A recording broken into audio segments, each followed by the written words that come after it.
મારો એક પ્રશ્ન હતો, વિસાવદરમાં સબ ડિસ્ટ્રિક્ટ હોસ્પિટલ બનાવવાનો પ્રશ્ન મેં વિધાનસભામાં મૂક્યો હતો, એ પણ નામંજૂર થયો છે મારો.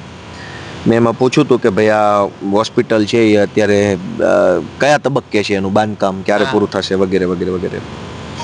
પછી મારો એક બીજો પ્રશ્ન હતો, વિસાવદર તાલુકામાં વન ખાતાના સેટલમેન્ટના ગામો ઘણા બધા છે, અથવા વન ખાતાની આજ તક એની જમીનોનું 7/12માં નામ હોય એવા પ્રકારના ઘણા બધા ગામો છે, તો એ અનામત જંગલ જમીન કહેવાય એને, જેની 7/12માં એન્ટ્રી હોય, તો એનું સેટલમેન્ટ ક્યારે કરવાનું છે, એવો એક પ્રશ્ન વિસાવદર તાલુકાનો હતો, જે ના મંજૂર થયો મારો. પછી મારો બીજો એક પ્રશ્ન હતો, આમાંથી હું જોઈને જ કહું છું તમને. ચોક્કસ. ગુજરાતી ભાષામાં કુલ કેટલા વિદ્યાર્થી નપાસ થયા છે ગુજરાતમાં? હા, ખાલી ગુજરાતી ભાષામાં 10મા ધોરણ બોર્ડમાં, એવો એક પ્રશ્ન હતો.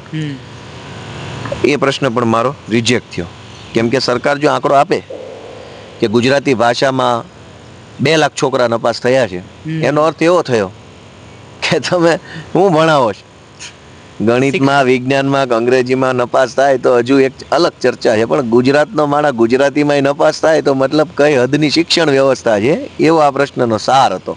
પણ આ પ્રશ્ન મંજૂર ન થયો.